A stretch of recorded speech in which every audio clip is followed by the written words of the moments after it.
Being recorded. I'd like to introduce our two presenters today, Jeff McDonnell and John Bolte, both at the University of Oregon.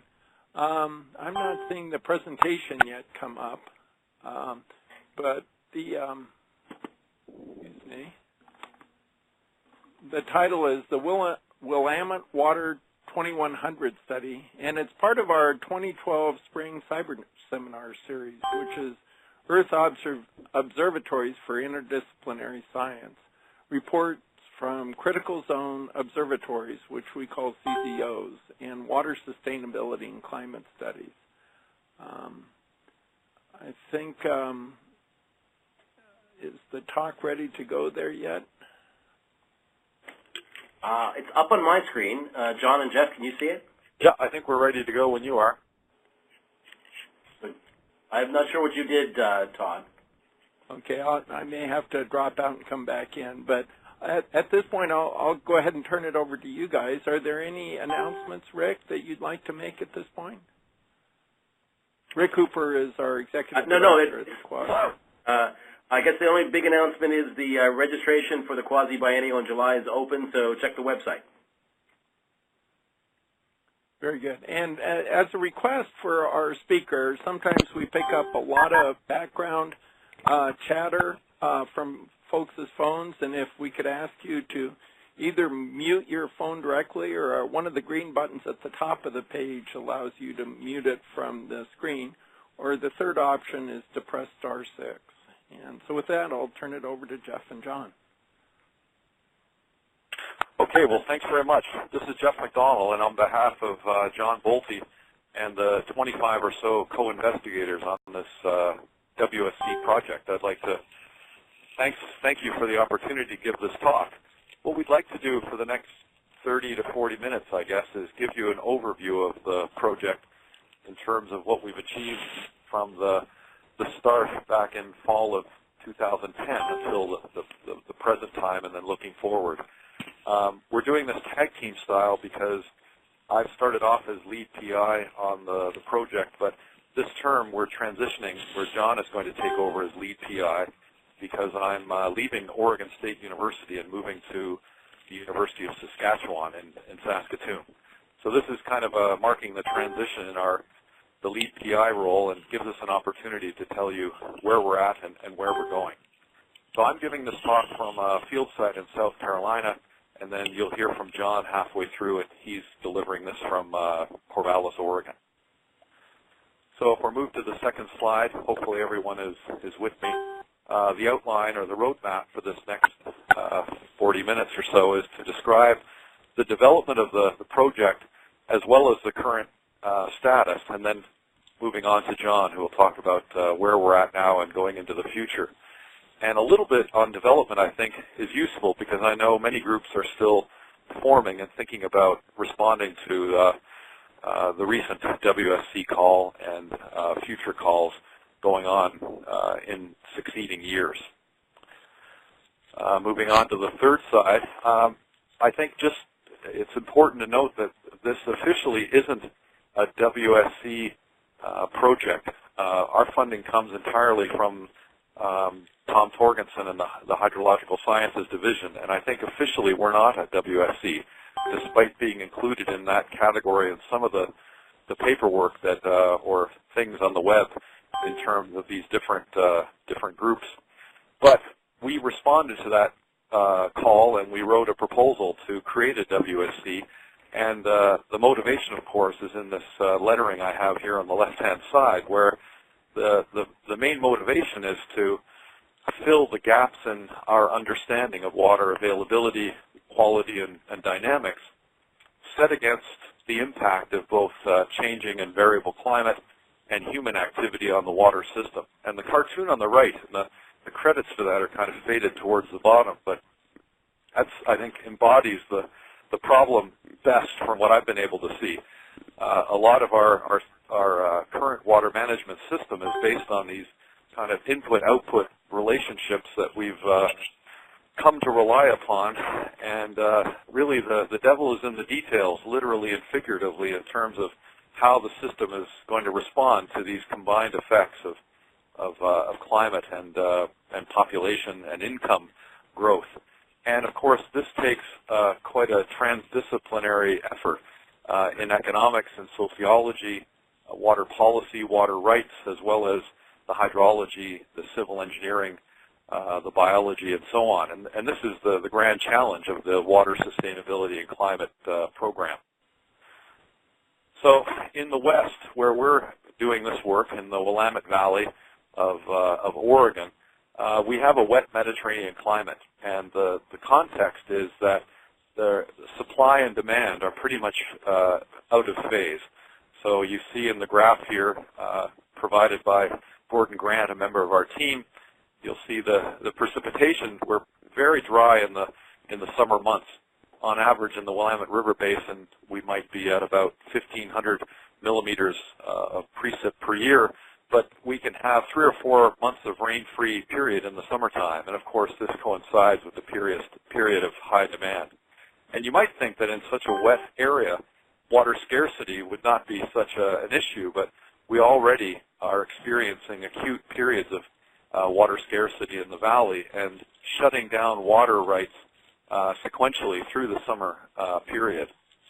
Interestingly, as well in our system, the ecology and the hydrology are also almost ideally out of phase, with our headwaters that are dominated by second, third growth Douglas fir really coming into effect in terms of transpiration, photosynthesis, as the rain is turning off in this wet Mediterranean climate.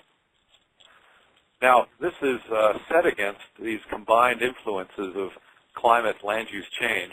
And the graph shown here by Phil Mote in a paper in Science in 2004, Phil's part of our team on the climate side, is showing one of the main expressions of climate change in our region, and that is the disappearance of snowpack at high elevations.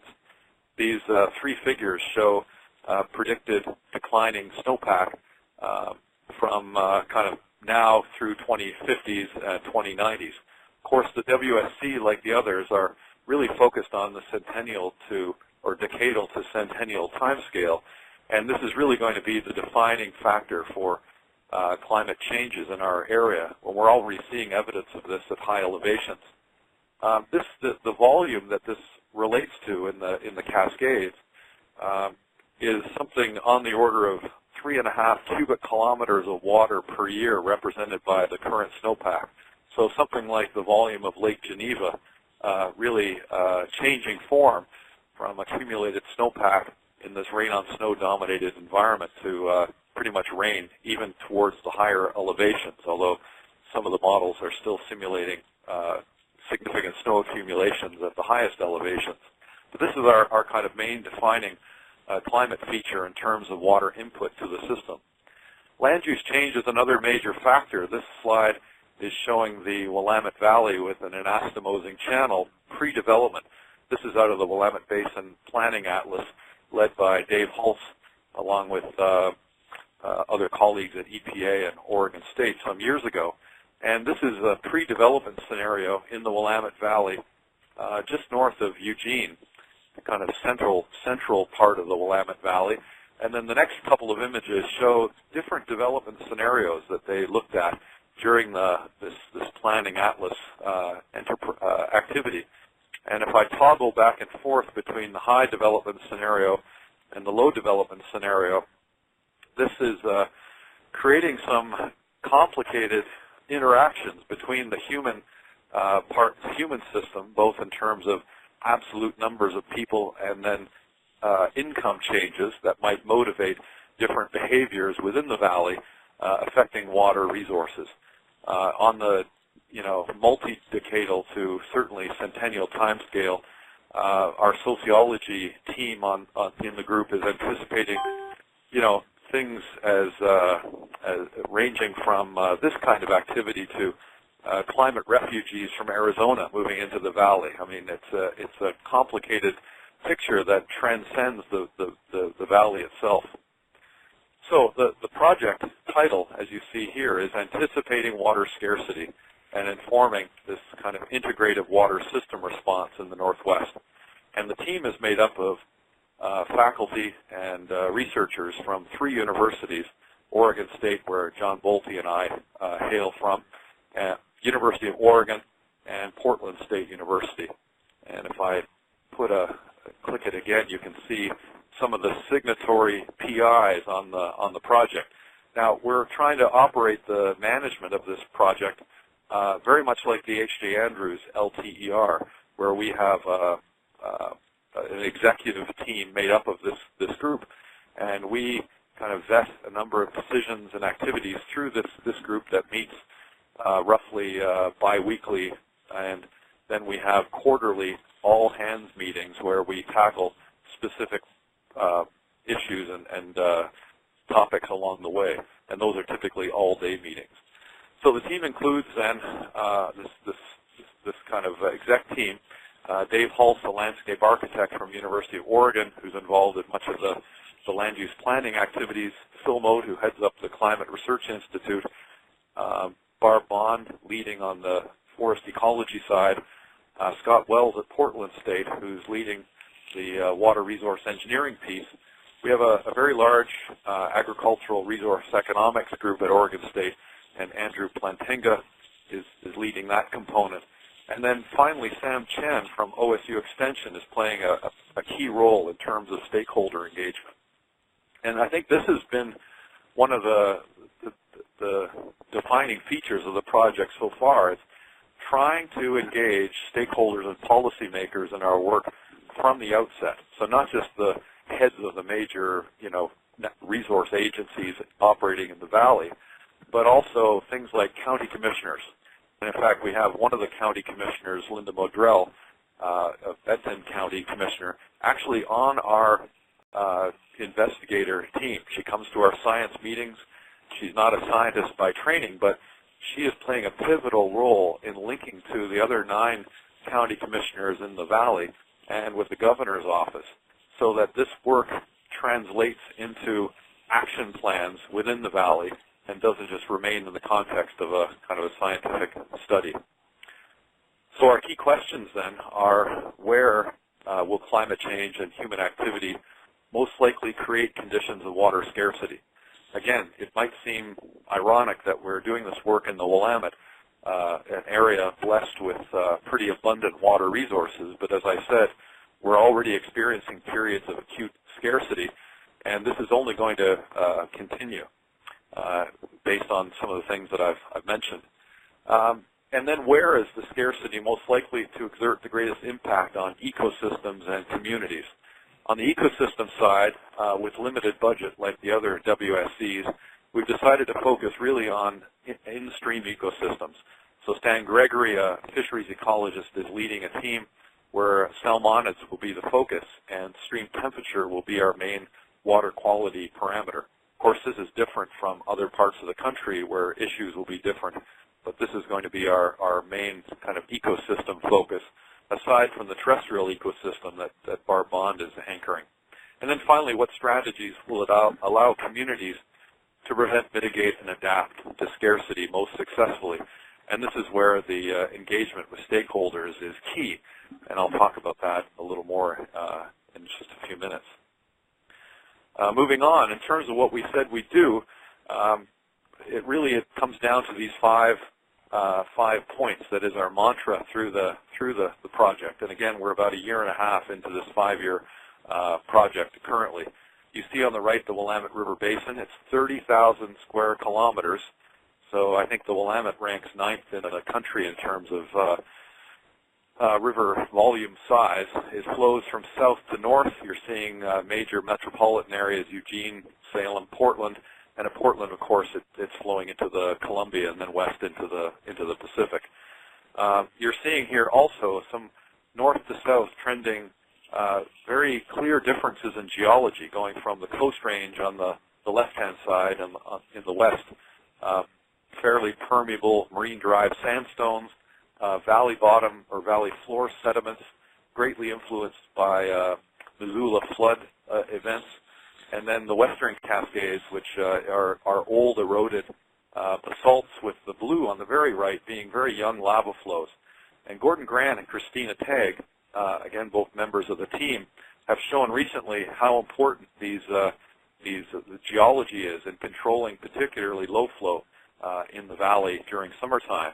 And in fact, they showed that if you could identify the percent of high Cascades volcanics in the headwaters of some of these tributaries that you're seeing on your screen going east to west into the main stem Willamette, knowing that percentage can explain maybe 3/4 of the variance of low flow. So geology, as Gordon would say, is destiny at this large watershed scale.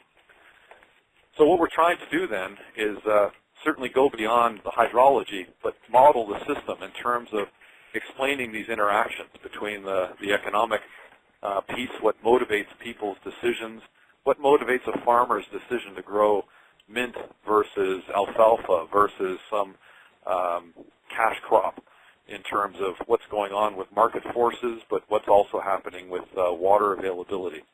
Then identify the vulnerabilities, compare alternatives, and then simplify. I'll talk about the simplify in a little while, but for this first year, we've been focused on prediction at the scale of the entire Willamette River Basin, and this will continue on into the next 12 months or so. Then through engagement with stakeholders, we'll be targeting 2 or 3 sub-watersheds that are of high importance for stakeholders in the valley, with contrasting hydrology, socioeconomic issues, to then zoom in and provide detailed assessment or analysis of water scarcity issues. Now, the approach that we're using is kind of shown graphically here on this chart. I hope everyone is with me here in terms of where I am in the presentation. But it's showing how we're trying to look at these kind of dual trajectories. In the upper left-hand corner, the climate trajectories, precipitation and temperature.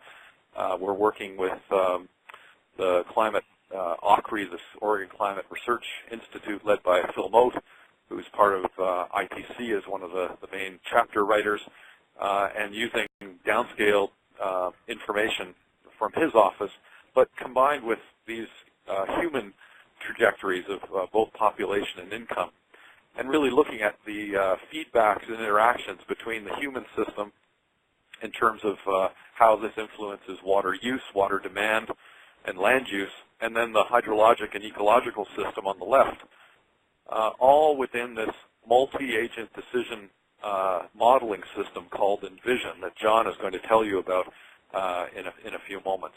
So this is kind of the I don't know, a cartoon to illustrate, at least to give you a sense of how we're trying to approach these interactions, where really we're starting off by focusing on the individual boxes, but our focus is very quickly shifting to the arrows that are linking these boxes and the connections between these different parts of the system.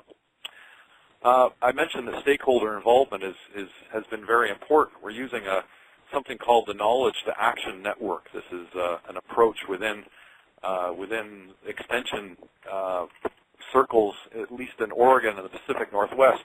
We've had a series of community water meetings as part of the project through the first year and a half. Here you see a picture of Linda Madrell, our county commissioner, and one of her colleagues who's been very instrumental in engaging key people within the community.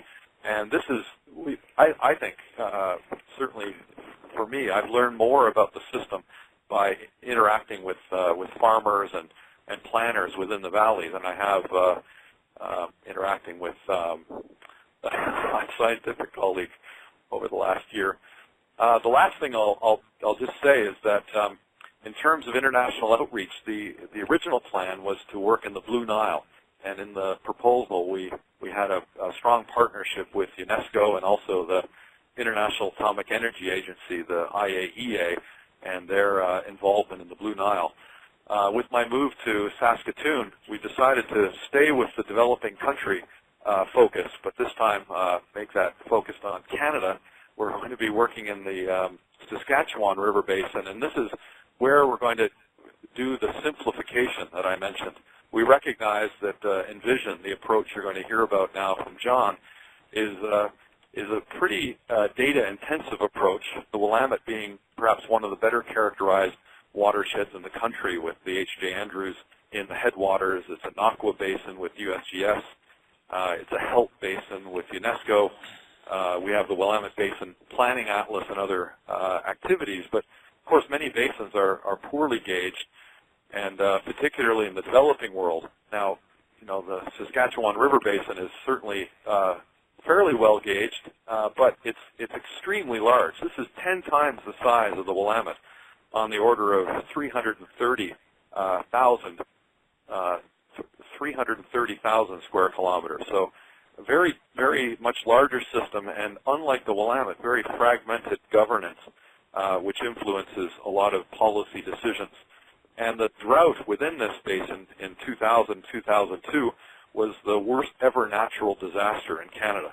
So this is an area where there's really pressing issues in terms of water scarcity, and we'll be doing our outreach with this basin by taking simplified metrics and using these to help identify a transferable way to see where we might observe scarcity and where this might impact society. We're trying two methods. One is a hydrological landscape region approach developed by Jim Wigington at EPA along with Gordon and other colleagues. And then we're hoping to develop in the next year or two a similar system using kind of a socioeconomic region approach, where we really create simplified metrics based on our experience with Envision and the Willamette to then go in a kind of a SWAT team-like way to a basin perhaps lacking in the kind of data density that we might enjoy in a basin like the Willamette.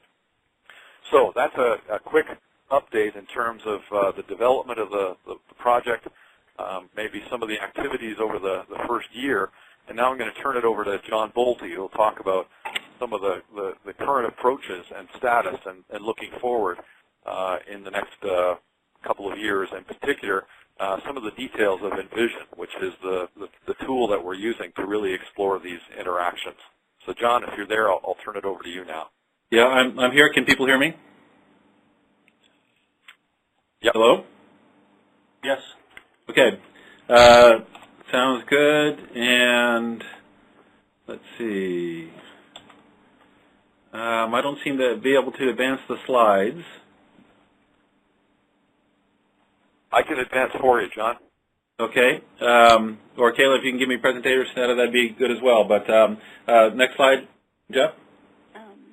So I just want to say a couple things about the river we're working with to give you the river basin we're working with to give you a little bit of a sense of what some of the challenges we're dealing with. What this picture depicts in very simple terms is changes in complexity in the river system. This is the main stem of the Willamette River.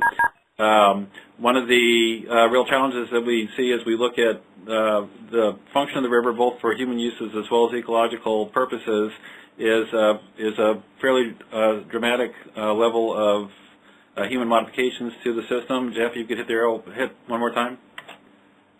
You've got it now, John. Oh, do I? Okay, sounds good. Let's see. There we go. Okay, here we go. So we've had these changes in complexity of the channel. We've dammed the river system in the Willamette Basin fairly extensively for a variety of uses: hydropower, recreation, water storage, etc. We've got stressors that we have experienced and will continue to experience in the future related to population growth. And in fact, the valley is expected to roughly double in population over the next 50 years.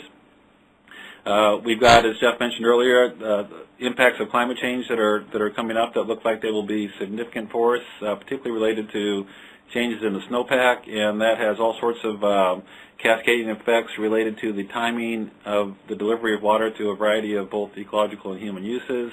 We've got a ton of human uses that are going on in the valley that are competing for what's becoming an increasingly scarce resource, agriculture being the primary consumer of water in the Willamette Valley.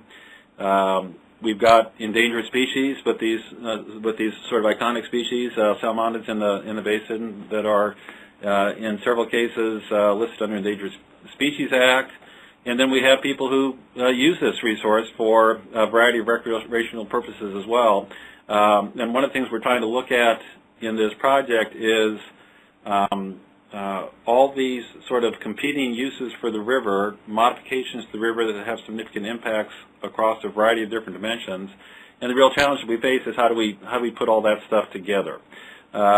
And so I use this figure, this Wordle diagram, as an example of both our approach as well as the challenges we deal with. This is we took our proposal that we originally wrote for the WSC call, ran it through Wordle to see what came out, and this is what comes out. And what you see here is I think a pretty good depiction of the overall effort. Water is very front and center in this effort, but there's a whole bunch of other things that impact water either on the supply side or the demand side. We've got a variety of hydrologic processes that we're looking at, but we're also looking at social economic processes. We're looking at climate impacts. We're looking at landscape change. We're looking at a variety of both human uses of the landscape as well as ecological uses of the landscape, and trying to bring those together. And the tool, as Jeff mentioned, that we're using to bring these together is this tool called Envision that I'm going to give you a very brief tour of here in the next few slides. The approach we're taking on this is really a mixed approach in terms of how we are representing and modeling the system. And we really break it down into sort of three major pieces. One is, how do people make decisions about modifications on the landscape, and how do those decisions play out both in space and in time? And the approach we're using on that is a multi-agent-based modeling approach. We guess most of you are probably familiar with the basic idea here. But if not, the very brief version of this is we populate the landscape with decision makers, what we generally refer to as actors. We give them behaviors that are consistent with their behaviors in the real world, and we let them basically turn them loose and let them do their thing, and that becomes and this of course is all represented inside of a computer simulation, and so that provides a mechanism to really pretty directly capture these decision-making processes related to anthropogenic changes in the landscape and be able to capture those and play those out in different ways as one part of the dynamics of landscapes. And then the second obvious part here, landscapes change in response to a lot of processes, many of which aren't anthropogenic in nature. And so Envision provides, in addition to this multi-agent-based modeling paradigm, it also provides quite extensive support for integrating and linking multiple models of either biophysical or social cultural landscape change as well. And what Envision really is a framework that supports these various modeling paradigms and allows you to integrate and synthesize what we generally refer to as plugins across these paradigms to sort of form these whole system types models. Conceptually, this is what Envision looks like. That consists of a number of sort of significant parts. I'm going to start with the landscape because it's pretty central. So you'll see on this slide, there on the right-hand side, there's a box entitled Landscape, and that's really a spatial representation that is where everything sort of happens. And so a typical process for us is we develop a landscape representation that is multidimensional in the sense that we carry forward multiple attributes from the landscape that are either necessary to inform actor decision making or necessary to allow models to do their thing, or necessary to, in the upper right hand of this box is a landscape productions models container. We use those to plug in what we refer to as evaluative models that are reporting back how the landscapes are doing at producing stuff people care about. On the left-hand side, we have this multi-agent-based modeling piece. On the bottom right-hand side, we have this dynamic plug-in model piece. And for us, sort of an integrated modeling approach and integrated assessment involves all of these pieces representing the landscape in a spatial temporal GIS, and Envision has quite rich support for representing, maintaining, and operating on spatial data in a variety of formats. We plug in the landscape dynamics models. We plug in models reporting back how landscapes are doing. We plug in agent descriptors and suites of what we refer to as policies that sort of guide and constrain actor decision making, and we throw all that out and push run, and that's how we basically generate these systems.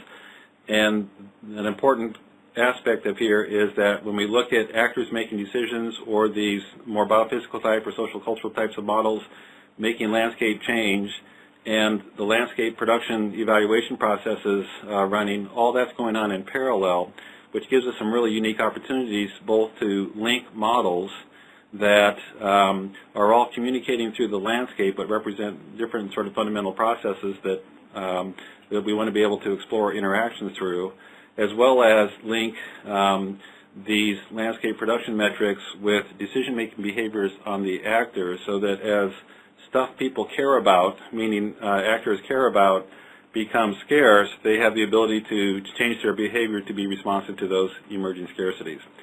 So that's sort of the big picture of how we think about this stuff.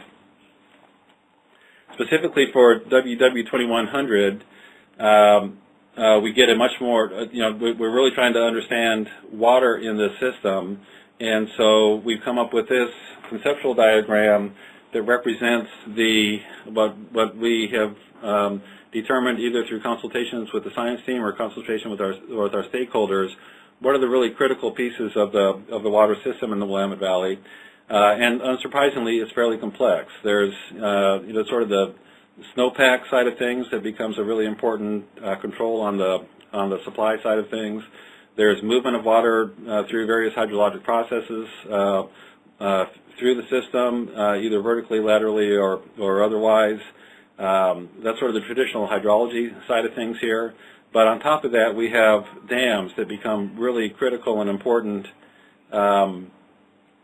controls on both storage and the delivery of water, as well as heat into the system.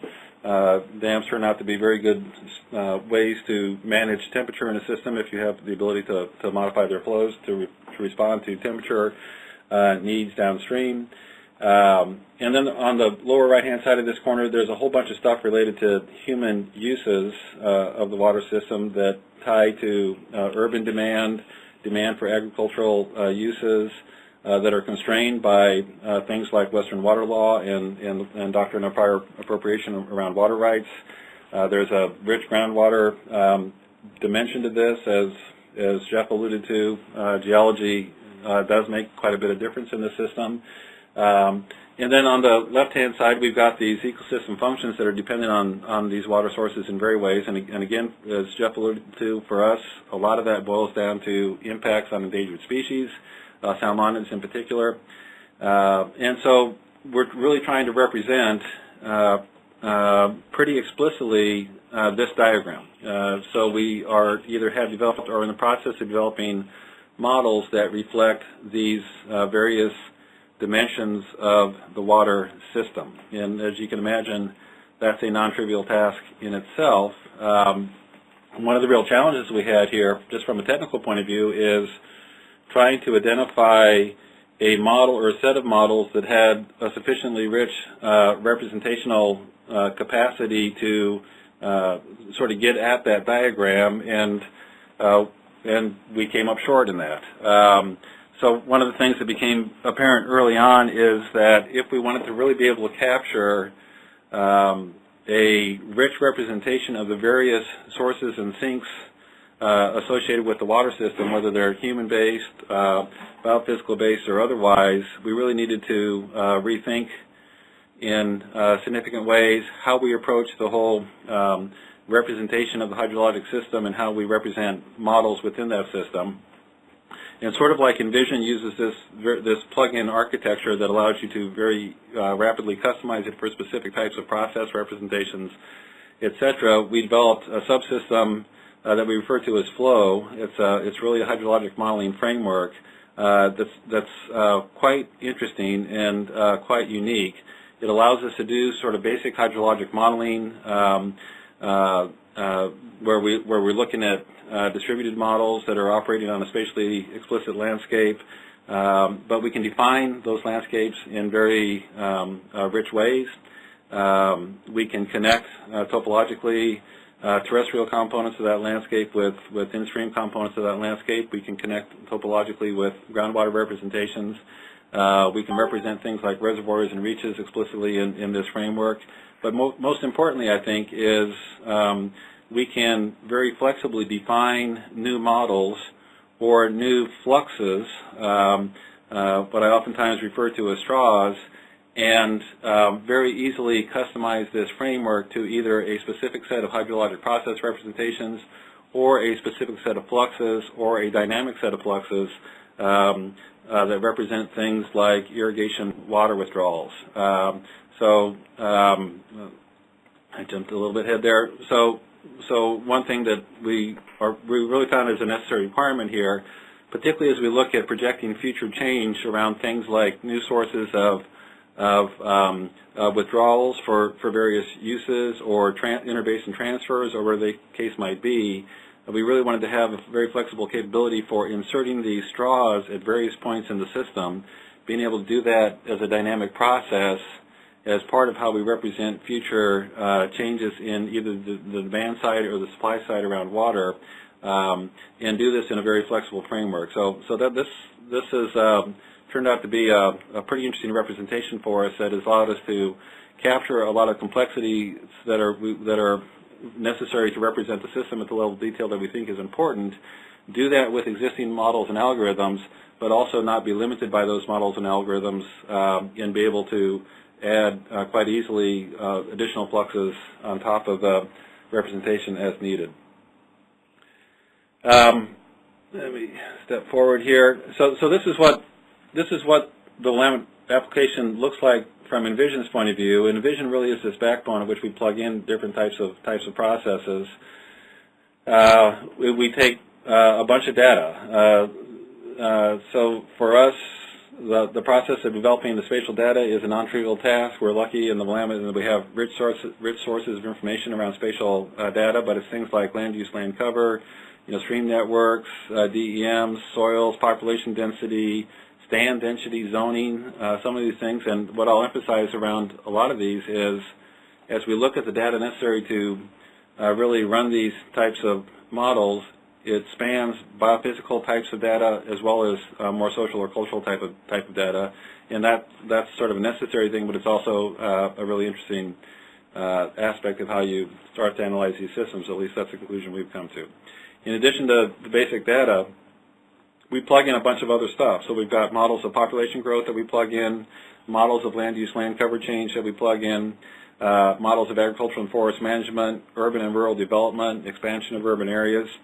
Moving over to the lower right-hand side, we have several ecosystem models that we're plugging into Envision at this point for this application that relate to things like vegetative forest, successional processes, carbon dynamics, fish communities, dynamics of biodiversity, which is a big issue out here.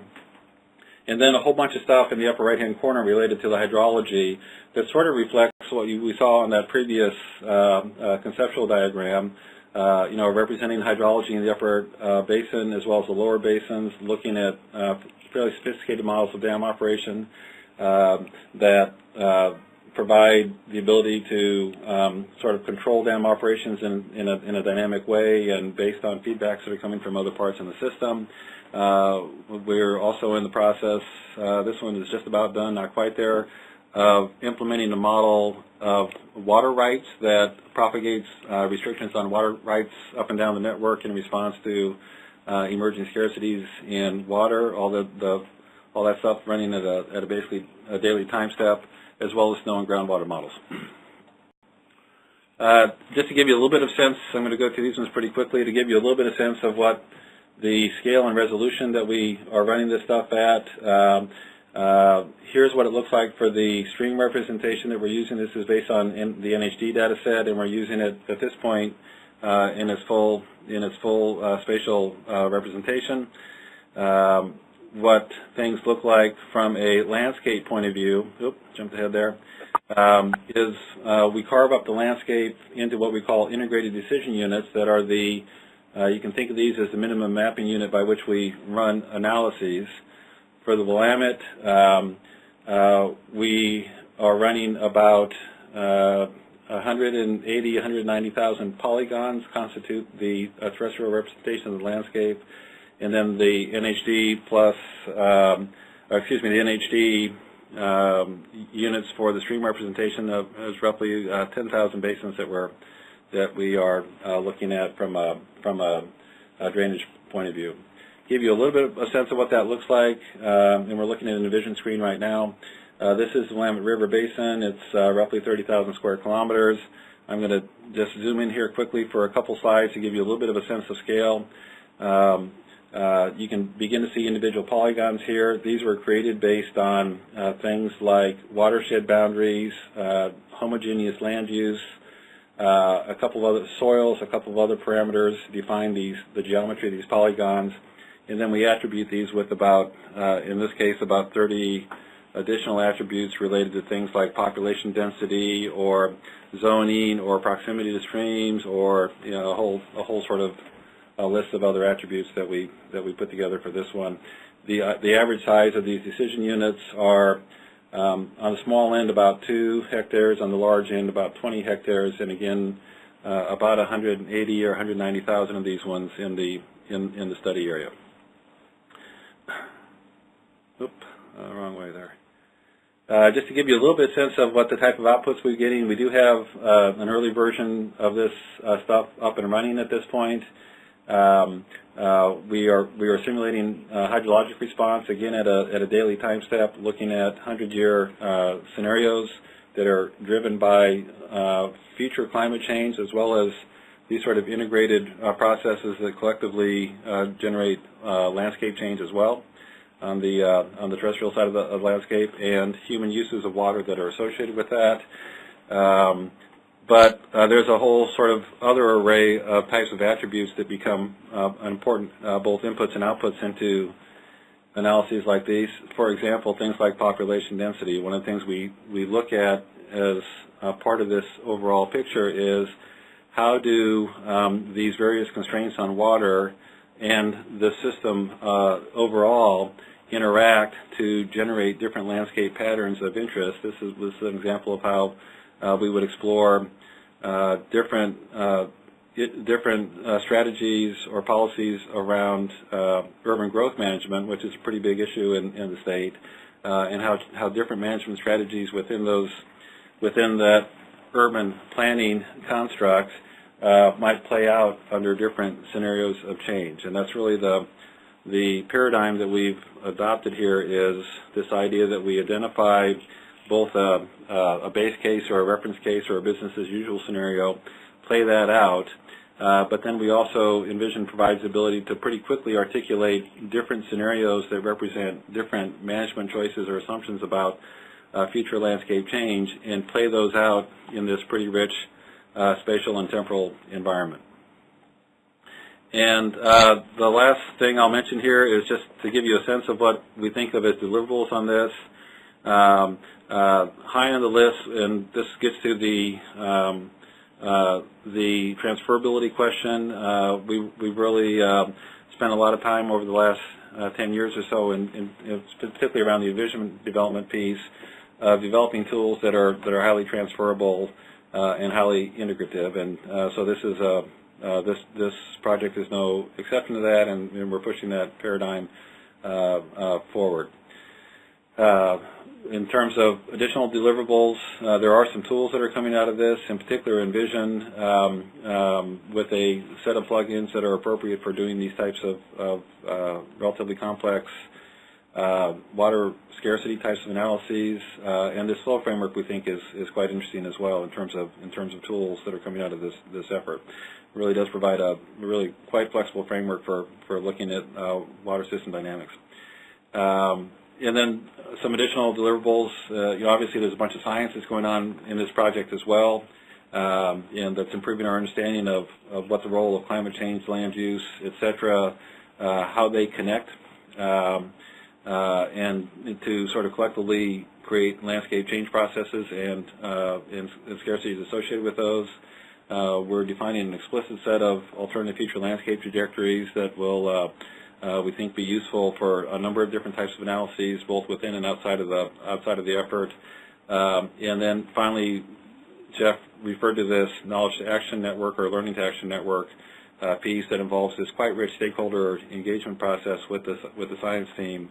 That is a really interesting dimension of this. It's going forward quite well and quite aggressively, and we really see that as a really important outcome of the project as a whole. And with that, I'll finish and open the floor for questions for Jeff or I. Well, thank you so much, John and Jeff.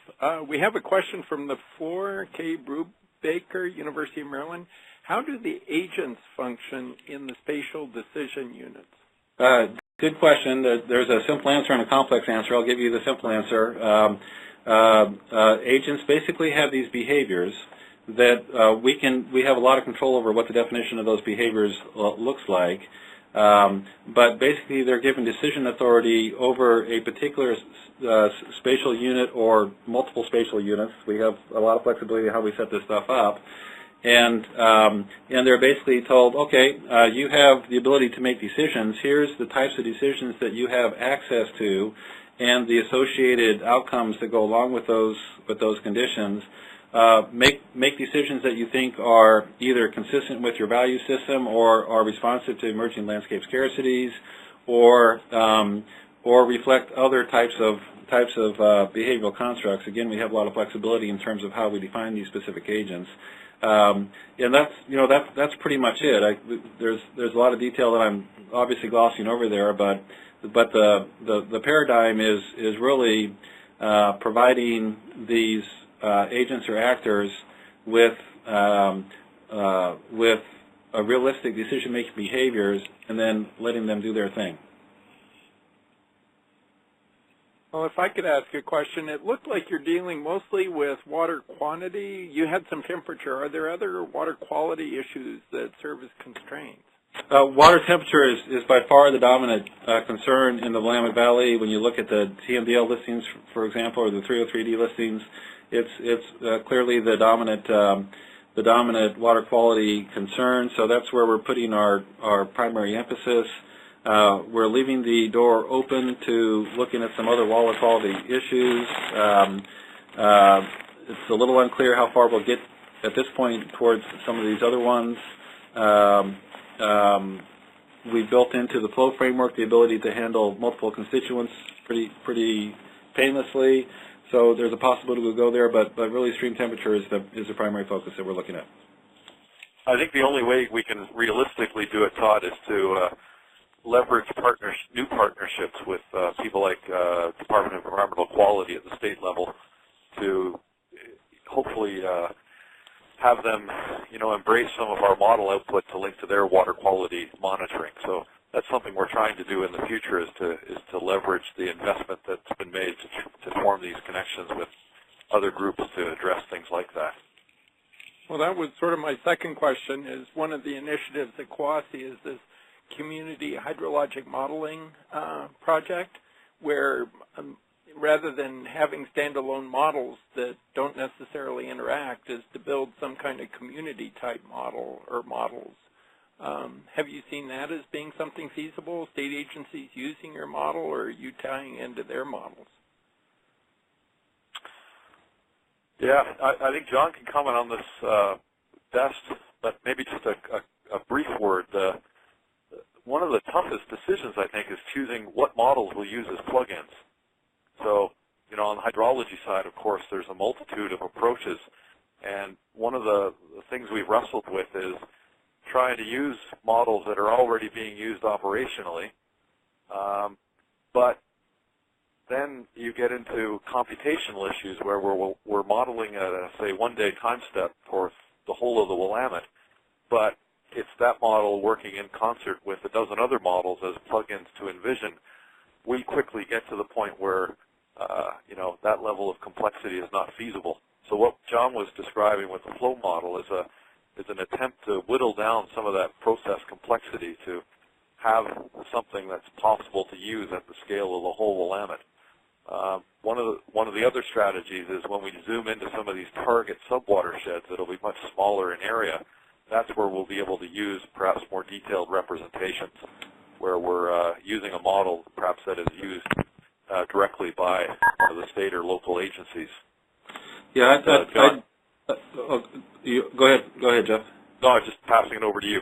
Yeah, I was just going to add a couple things to that. One of the things that we identified as being really critical early on is this need to have a framework by which we can plug in and out different models depending on the scale that we're running at, the level of complexity we're trying to capture, the types of processes that we want to be able to represent, and the dynamics of fluxes as we look at future change.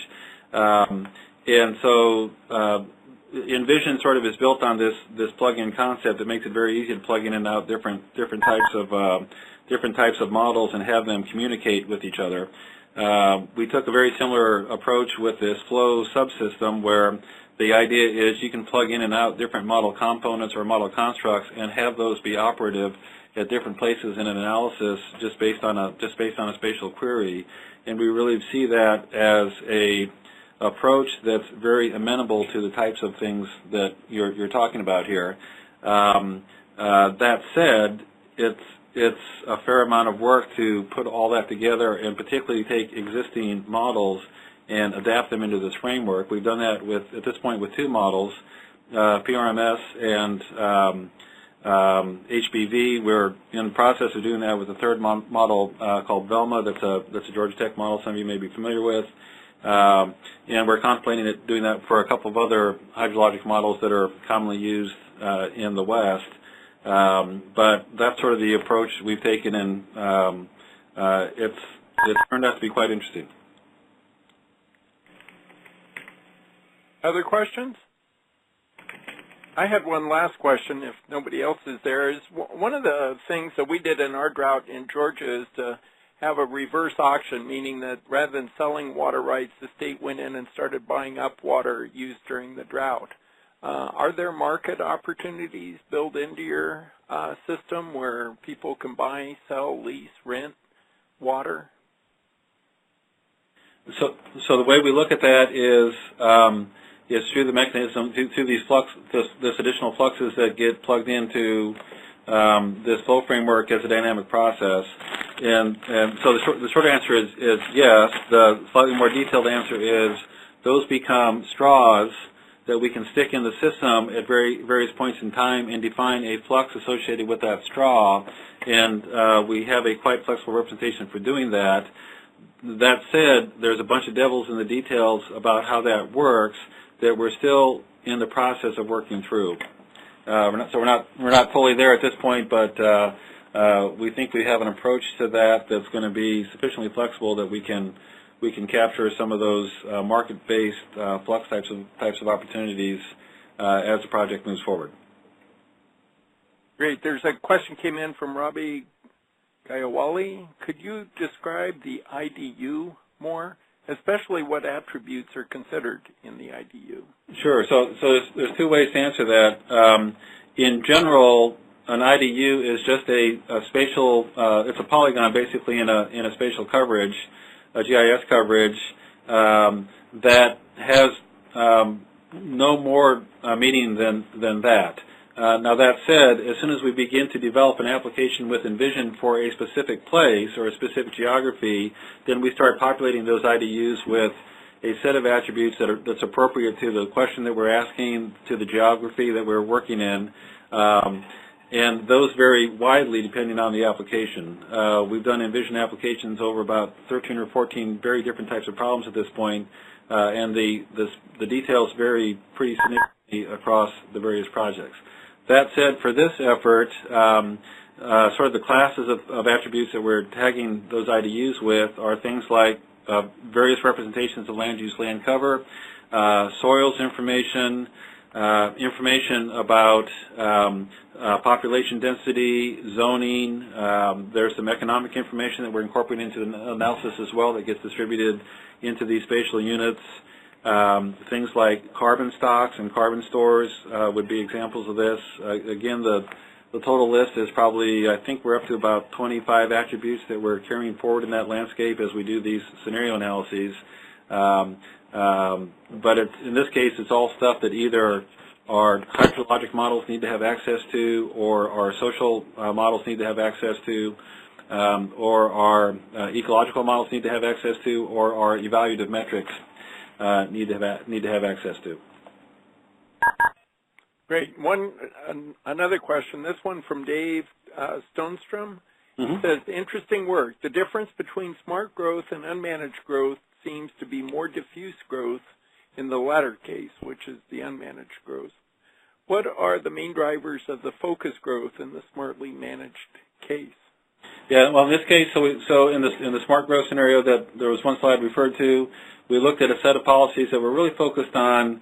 In the case of Oregon, we have these political constructs called urban growth boundaries. And the idea of an urban growth boundary is you concentrate development inside urban growth boundaries and you restrict development outside of urban growth boundaries.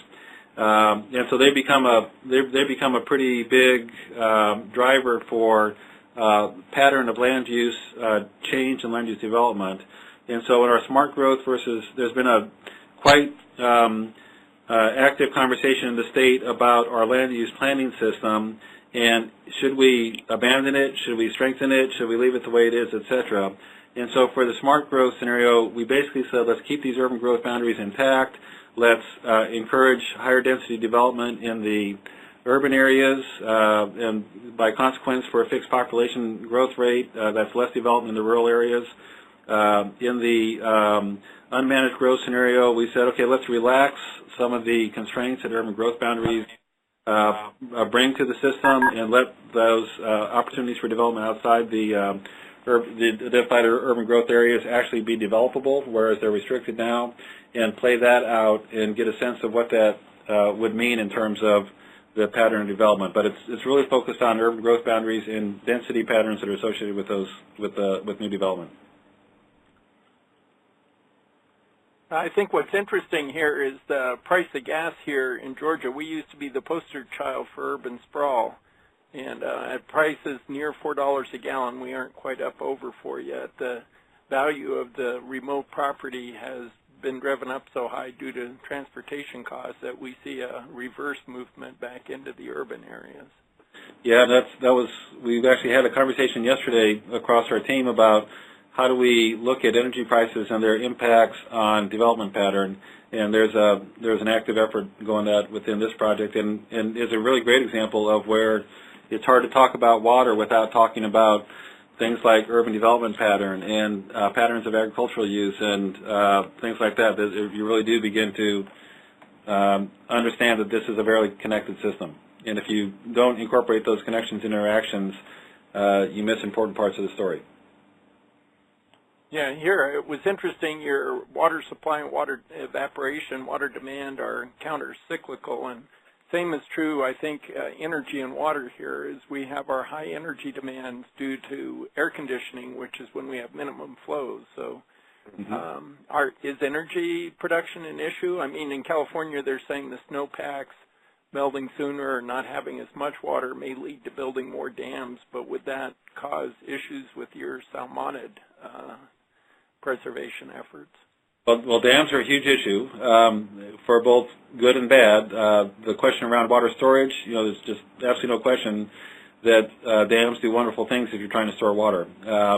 At the same time, they do have consequences. The impacts on fish species is one. It's not the only one.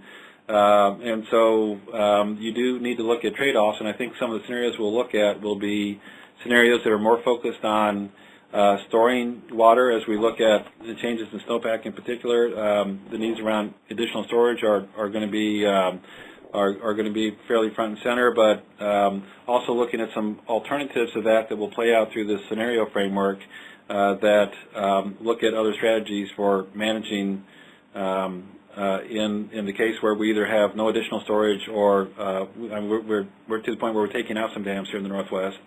So we're looking at sort of a range of possibilities, and that's really where this scenario type of analysis has a lot of power. I think folks are running out of steam here. That was a great presentation. Thank you guys so much for doing it. Are there any final questions? And otherwise we can let them go. Well, thank you to everyone. I hope you can attend next week's Cyberseminar as well. Thank you. Thanks very much. Jeff. Thanks, Bye, John. Bye, Jeff. Bye now. Good.